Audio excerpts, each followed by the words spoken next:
All these are usually scuttled by people who want to benefit from such kind of arrangements. That Kikuyus must remain with a hatred towards Luos, and Luos must remain with a hatred towards Kikuyus, and the whole country shall share from these two pots. We have tribes that will identify with Kikuyus and agree that, hey, look here, Luos are not good people. We have those ones that will agree with the Luos and say, hey, it's Kikuyus who are bad. So with that, you can actually divide them and rule them. And we have instances that have entrenched this kind of hatred. And this hatred became bigger. The only Kikuyu person who attended Tom Mboya's burial was J.M. Kariuki. Ungeonekana hapo na wewe ni Mkikuyu ndugu yangu. Mawe moja ya kichwa yao. The only Kikuyu who attended ni J.M. He was the only person who was given a chance to speak in that funeral. Luos looked at him as a Kenyan who was not having the Kikuyu behavior. Was that the beginning and end of J.M. Kariuki? That was the beginning of his end. Yes. In fact, the time J.M. asked Kenyatta about all this eating, and he told, Kenyatta told J.M., wewe nimekupatia wizara, mbona wewe ukuli? Everybody's eating, why are you not eating? You know, Kenyatta never used to hide. Yeah. It was a very brutal. Wewe kama hutaki mimi nachukua. Yeah. Na anachukua, asi ati anajifanya ati mimi sichukui.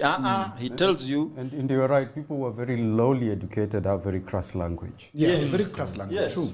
So he tells Kumanina zako ni Kenyatta. Yeah, you remember talking about that. Ningekusiaga siaga.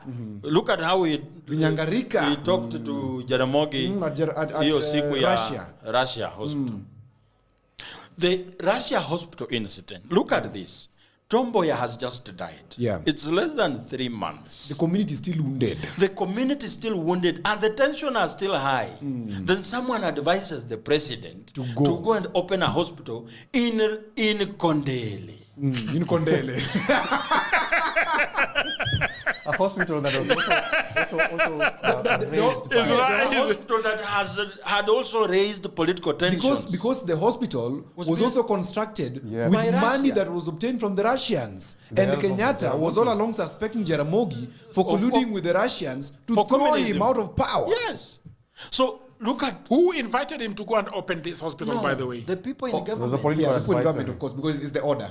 The people in government, people close to Kenyatta. And that's why I don't like the Njoroge Mungais and the Kihika Kimanis.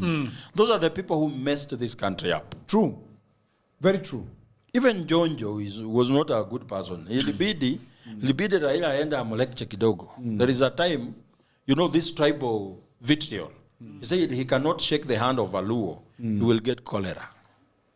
Interestingly, they lived side by side with Kibaki, and he never said hi to Kibaki till he died. Both of them, actually. In Muthaiga here. Yes. Neighbors. And you know, Wazungus know how do you behave. For them to engineer that division, political configuration. You behave like them. Yeah. You don't fly in a plane that is flown by a black pilot. So for you to you hate your own people. Until he called himself Duke of Kabete Shire. He was called Sir. Yeah, Sir Charles Njonjo. Yes. Who gave him the name Shah? You know, the protectorate. For you to get the name Sir was a title. Yes. That you are knighted before you. Yeah, you are enlightened. So they make you believe you are actually a Muzungu. Hii kala unaona sio wewe. Wewe ni Muzungu. No, that is why he was getting his suits from London. Yes. And married a white woman. Yes.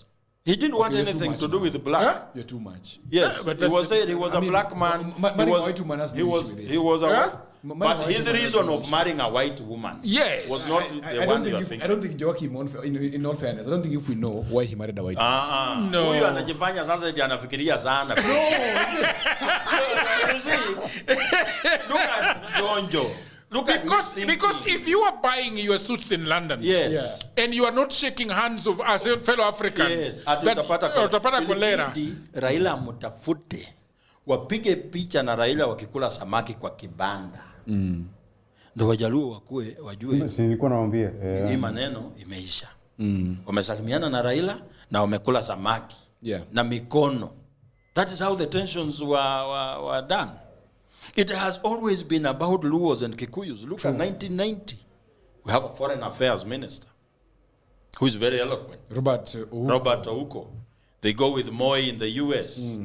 And because of the Kalenjin accent, Moi was not as coherent. He was... it's he had a deep Kalenjin accent. It's called the dialect. Yeah. Not the accent. No. The But Kalenjin dialect. in this case, Moi Mbona huyu jamaa anafikiria sana? Moi struggled to answer questions. He struggled. Yeah. And we also have he struggled to answer questions, or he was not. Okay. His answers were not. Yes. This is purely a story, though. It's purely a story. But look at this. We are trying to understand. Where this came from, of course. Is Ouko dying? Yes. They have been to the US. In that meeting, we had Nicholas Biwott. We had Ouko. And we have the president and other people.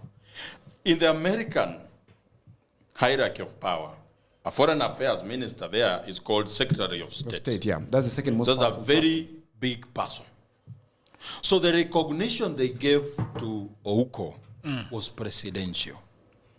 And because these people are prickly, there is a story that says after that meeting, Biwott intentionally went and shook the hand of Ouko and said, "Hello, Your Excellency," intentionally in front of Moi, to create an insinuation that Ouko wants to take over power from Moi. The same story about Tom is repeating itself with Ouko. So the death of Ouko also created a problem. Let me bring a counter narrative to this. Yes. Because this was actually a narrative. Yes. That was told to us by people who, okay? There's also the other narrative, Joakim, that people are fearing to speak about, but which we must not fear to speak about. Yes. And the narrative is that Ouko was suspected to be having an affair with the wife of a very powerful PS at that time. Ezekiel Yugi. I don't know if that is him. Ezekiel Yugi. But Who was the most powerful PS at the time? I said a very powerful. I didn't say the most. No, it was only one powerful PS. It was one powerful. Okay, if that is him, then that is. Why are you afraid that they are all dead? No, I'm not afraid. I'm just. Why is he afraid that they are all dead? Children, he knows them. So there was that allegation. Okay. That Ouko had an affair with the wife of this powerful PS, who then timed that whenever he was going to come back, they were going to deal with him. And that was the beginning of the end of also that PS.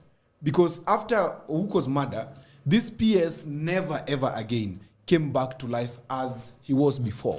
He was actually even jailed by Moi. Actually, he's the one who set up Ouko. So for me, I always want to go with this theory of this guy having had an affair, as brilliant as he was, having had an affair with the wife of this PS. You know, matters of love has nothing to do with the brain. It's all about the heart. It overrides the brain, you know. Yeah. So, and also, this story goes on and says, after, Moi left Ouko. And Ouko was given a presidential suite to live in, to sleep in. And Moi left Ouko in the US. He had to be flown into the country by an American plane. And at the airport, American plane was faster than ours. Moi land, Ouko landed immediately.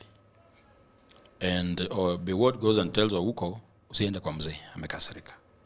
We enda nyumbani, we deal with this issue.